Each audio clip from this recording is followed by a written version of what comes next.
अब हम करते हैं question number 4 thermal properties of matter का, कुमार मित्तल की बुक का। इसमें बोल रहा है कि एक स्फीयर है स्टील का, उसकी लेंथ डायमीटर आपको दे रखी है, और एक रिंग है जिसकी डायमीटर आपको दे रखी है, और बताना है कि स्फीयर और रिंग को दोनों को गर्म किया जा रहा है, हॉट किया जा रहा है, और उसकी जो रिंग है और स्फीयर है, यानी स्फीयर को रिंग के अंदर से पास कराना है। तो अगर हम ऐसा क्वेश्चन जब भी करते हैं तो आपको पता होगा कि अगर स्पेयर की बात करें तो ये स्पेयर के लिए चेंज इन फार्मूला हो जाएगा, ये हो जाएगा ब्रास रिंग के लिए। लेंथ में चेंज हो रहा है, अब ये फाइनल लेंथ इतनी आएगी और ब्रास की फाइनल लेंथ इतनी आएगी हीट करने के बाद। दोनों को बराबर रख दिया है क्योंकि पास कराना है एक दूसरे के नीचे से। अब आप क्या कीजिए, एल एस को इधर रहने दीजिए, इधर से एल बी उठा के इधर ले आइए, बराबर कर दीजिए। एल बी इधर रहेगा और एल एस वाले टर्म को इधर ले जाइए। यहाँ से हमें डेल्टा टी एवेल्यूट करना है, तो डेल्टा टी आपने यूटिलाइज कर दिया, ये फाइनल इक्वेशन बनेगी। इसके बाद आप क्या करेंगे, 25 जो आपको वैल्यू दे रखी थी एल एस की, ब्रास की दे रखी थी एल बी की, यहाँ पर आप रख दीजिए वैल्यूज़, और यहाँ पर T-20 डिग्री सेंटीग्रेड पहले था, तो फाइनल टेम्परेचर आपको बताना है। यह एवेल्यूएट करेंगे कैलसी से आप, फाइनल वैल्यू जो आएगी T-20 डिग्री सेंटीग्रेड बराबर 1 × 10⁵ और अपॉन में 90.8। तो फाइनल टेम्परेचर जो हमारा आ जाएगा 525 डिग्री सेंटीग्रेड, यानी कि 525 डिग्री सेंटीग्रेड तक फाइनल गर्म कर जाएगा, तो जो स्टील के स्पेयर है वो ब्रास रिंग के क्रॉस कर जाएगा। अब हम करते हैं question number 5 thermal properties of matter का। तो देखिए इसमें बोल रहा है कि ये ब्रास का जो वॉल्यूम्स था वो 1 लीटर था, और उसे गर्म किया जा रहा है, तो फाइनल वॉल्यूम कितना हो जाएगा। तो हम जानते हैं कि 1 लीटर में जो होता है 1000 सेंटीमीटर क्यूब होते हैं। तो अभी इनिशियल हो दे रखा है यहाँ पे 1000 सेंटीमीटर क्यूब। फॉर्मूला होता है बी फाइनल निकालने के लिए V I plus V I gamma delta T. Gamma यहाँ पर होता है कोफिशिएंट ऑफ वॉल्यूम एक्सपेंशन। तो जैसा कि हमने पढ़ा था कि ratio alpha beta gamma, alpha यहाँ पर लीनियर एक्सपेंशन है, बी यहाँ पर एरिया एक्सपेंशन है, और गामा वॉल्यूम एक्सपेंशन है, कोफिशिएंट ऑफ वॉल्यूम एक्सपेंशन। तो इनका रेशियो जो होता है 1:3 होता है, यानी गामा बराबर हम 3 अल्फा लिख सकते हैं। तो यहाँ पर हमने वही किया है, 3 अल्फा को गामा लिख रखा है। वी फाइनल वी इनिशियल हमें दे रखा था 1000 सेंटीमीटर की, यहाँ पे वैल्यू पुट करी, गामा 3 इंटू अल्फा की वैल्यू में दे रखी थी, यहाँ पे 3 इंटू अल्फा रख देंगे, इंटू डेल्टा टी आपका 25 डिग्री सेंटीग्रेड। जब कैलसी से सॉल्व करेंगे तो आपका आ जाएगा बी फाइनल 1001.42, यानी कि 1001.42 सेंटीमीटर क्यूब। ये फाइनल वॉल्यूम आपका हो जाएगा हीट करने के। आइए अब हम करते हैं क्वेश्चन नंबर 6 थर्मल प्रॉपर्टी का। देखिए इसमें क्या दे रखा है आपको, मरकरी का एक थर्मोमीटर दे रखा है जिसका वॉल्यूम जो इनिशियल दे रखा है आपको 0.300 सेंटीमीटर क्यूब दे रखा है। तो इसका आपको फाइनल वॉल्यूम जो है निकालना है पहले, उसके बाद आपको इसका राइज इन टेम्परेचर बताना है, यानी कि टेम्परेचर में राइज होगा तो हाइट कितनी बढ़ेगी मरकरी लेवल की। तो कि इसका सिंपल सा फॉर्मूला है, आपको कुछ नहीं करना, पहले वी फाइनल बराबर V initial gamma delta T आपको लगा देना है। वैल्यू आपको पता है वी इनिशियल की, आपको वी इनिशियल के यहाँ से कॉमन ले लीजिएगा, फिर 1 + 1.82 जो कि गामा आपको कोफिशिएंट दे रखा है क्वेश्चन में, और इंटू चेंज इन टेम्परेचर है आपका 15 डिग्री, आपको यहाँ रख देना है। तो वी टी आपका निकल के आएगा इतना 0.300819 सेंटीमीटर क्यूब।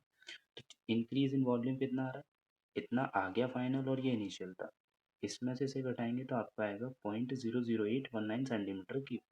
अब इतना वॉल्यूम इंक्रीज कर रहा है, तो इसकी वजह से हाइट कितना इंक्रीज होगा उसके बारे में आपको बताना है। हाइट कितनी आएगी, तो डायमीटर हमें दे रखा था उसका 0.0100 सेंटीमीटर, इसकी रेडियस निकालेंगे तो हो जाएगी 0.005 सेंटीमीटर। जैसा कि आपको पता है एरिया क्या होता है स्टीम का, सर्कुलर बेस है उसका, तो पाई आर स्क्वायर हो जाएगा। वैल्यू रख देंगे 3.14 इंटू पार, यहाँ पे वैल्यू रख दी, उसका स्क्वायर करिए, कैलसी से सॉल्व करिए, आ जाएगा 7.85 इंटू 10⁻⁻5 सेंटीमीटर स्क्वायर, ये एरिया आ जाएगा आपका।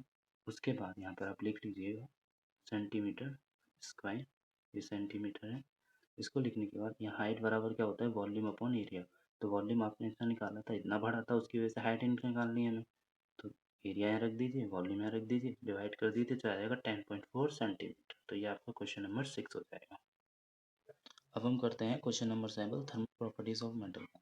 इसमें बोल रहा है एक ग्लास वेसल है जिसके अंदर मरकरी भरी हुई है, दोनों को सेम टेम्परेचर पर जो है गर्म किया जाता है, यानी 20 से 100 ले जाया जाता है। तो आपको डेल्टा टी मिल जाएगा यहाँ से डायरेक्ट 80 डिग्री सेल्सियस। आपको वी एच डी दे रखा है, गामा एच डी दे रखा है, वी क्लास दे रखा है, और अल्फा क्लास की जगह यहाँ पर गामा आएगा। और आपको पता है कि गामा बराबर हम यहाँ पर 3 अल्फ़ा लिख सकते हैं। तो अल्फ़ा की आपको वैल्यू लिखी है, आप 3 इंटू अल्फ़ा की वैल्यू पुट करेंगे, वॉल्यूम आपको दे रखा है, वैल्यू पुट का क्वेश्चन है सिर्फ ये वैल्यू पुट करनी है आपको, और आप सीधा यहाँ से आंसर जो आप पाएंगे कैलसी से कैलकुलेट करने के बाद 3.36 सेंटीमीटर क्यूब पाएंगे। तो ये बहुत ही सिंपल क्वेश्चन है। अब हम करते हैं question number 8, thermal properties of matter का। इसमें क्या दे रखा है आपको, ये ग्लास ट्यूब दे रखा है जिसका आपको लेंथ दे रखी है 133 सेंटीमीटर। उसमें मरकरी भरा हुआ है, दोनों को सेम टेम्परेचर तक आपको गर्म करना है। तो सिंपल सी बात है, दोनों सेम टेम्परेचर तक आप गर्म करेंगे तो दोनों का जो चेंज इन लेंथ आएगा वो जो चेंज इन वॉल्यूम आएगा वो बराबर रहेगा। तो मरकरी लेवल का बराबर ग्लास लेवल जो राइज करेंगे। ठीक है, तो अब आप क्योंकि बराबर बोल रखा है उसने, बराबर रखना है आपको, अबव रखना है। तो यहाँ पे वैल्यू पुट करिए, V H T gamma H T delta T बराबर वी ग्लास गामा ग्लास और डेल्टा टी। दोनों के टेम्परेचर सेम टेम्परेचर पर गर्म कर रहे हैं तो आप इसे काट सकते हैं क्योंकि दोनों बराबर। फिर आपका बचेगा volume of H G. Volume of H G को आप लिख सकते हैं area into length of H G into gamma H G बराबर ए। लेंथ आपको दे रखी थी 133, ये आपको लेंथ जो है ग्लास की दे रखी है, तो यहाँ पे हमने वॉल्यूम ऑफ ग्लास रख रखा है ए इंटू 133 इंटू गामा, जो डेल्टा टी हम पहले ही क्रॉस कर चुके हैं। उसके बाद अब लेंथ एच जी हमें पता नहीं है, फाइंड करना है, तो यही रहने दीजिए, बाकी को आप नीचे अपॉन में ले आइए। अपॉन में लाएंगे तो एरिया देखिए दोनों का सेम है, तो एरिया से एरिया कट जाएगा यहाँ पे, तो जो वैल्यू आएगी वो आएगी 133 इंटू यहाँ गामा जी की वैल्यू रख देंगे 2.6 इंटू 10⁻⁵। उसके बाद अपॉन में गामा एच जी की वैल्यू रख देंगे और फाइनल जो हमारी लेंथ आ जाएगी मरकरी के लिए वो 19 सेंटीमीटर आ जाएगी। तो ये आपका आंसर हो जाएगा। अब हम करते हैं question number 9, thermal properties of metal का।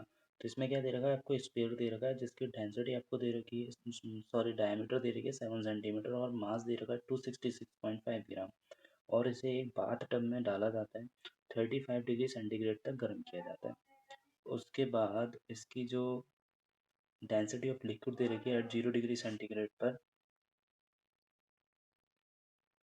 उसके बाद इसकी जो डेंसिटी दे रखी है लिक्विड की 0 डिग्री सेंटीग्रेड पर, मैं आपको बता दूं, वो दे रखी है 1.527 ग्राम पर सेंटीमीटर क्यूब। तो आपको निकालना है find the coefficient of expansion of liquid. तो सिंपल सा क्वेश्चन है, आइए से करते हैं। सबसे जैसे कि हमें पता है डेंसिटी आ गई है तो उसमें मास अपन वॉल्यूम होती है, मास आपको दे रखा है वॉल्यूम 4/3 पाई आर क्यू से आप निकाल सकते हैं। डायमीटर आपको दे रखी थी 7 सेंटीमीटर, तो रेडियस हो जाएगी 3.5, हमने इसका क्यू कर दिया। तो यहाँ से कैलसी से सॉल्व करने के बाद इसका आंसर आया 1.484 ग्राम पर सेंटीमीटर क्यूब। ये आपकी डेंसिटी आ गई स्पेयर की। अब देखो, जब सिंक करने स्टार्ट हो रहा है स्पेयर वाटर के अंदर, तो सिंपल सी बात है कि उसकी डेंसिटी जो है उसके बराबर हो गई होगी। धीरे धीरे सिंक कर रहा है, धीरे धीरे डेंसिटी बराबर हो रही है, तो तभी तो सिंक करेगा जब डेंसिटी बराबर हो जाएगी। ये प्रॉपर्टी होती है लिक्विड की। अगर डेंसिटी ज़्यादा होती तो पूरा डूब जाता और कम होती तो फ्लोट करता रहता है। तो यानी कि अगर उसकी डेंसिटी बराबर है 35 डिग्री सेंटीग्रेड पर, तभी वो क्या कर रहा है, सिंक करना स्टार्ट हुआ है।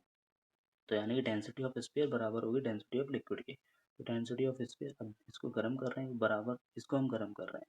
तो जब हम पानी को गर्म करना स्टार्ट करेंगे बहुत टब को, तो पानी गर्म होगा, तो यानी कि उसके अंदर डेंसिटी चेंज आएगा, यानी डेंसिटी कम होना स्टार्ट होगी। डेंसिटी जैसे ही कम होना स्टार्ट होगी तो आप माइनस कर दीजिए del L gamma 35 degree centigrade, यानी कि 0 से 35 ले जा रहे हैं तो डेल्टा टी यहाँ पे 35 आ जाएगा। उसके बाद ये आप कर दीजिए, डी एल कॉमन लीजिए, 1 - गामा 35 हो जाएगा। आप वैल्यू पुट कर दीजिए, वैल्यू पुट करेंगे यहाँ से गामा की वैल्यू आप कैलसी से सॉल्व करने के बाद निकाल सकते हैं 8 × 10⁻⁴ पर डिग्री सेंटीग्रेड, यानी कि ये कोफिशिएंट ऑफ एक्सपेंशन आ गया है आपका लिक्विड के लिए। ओके, ये आपका क्वेश्चन नंबर 9 यहाँ पे कंप्लीट होता है।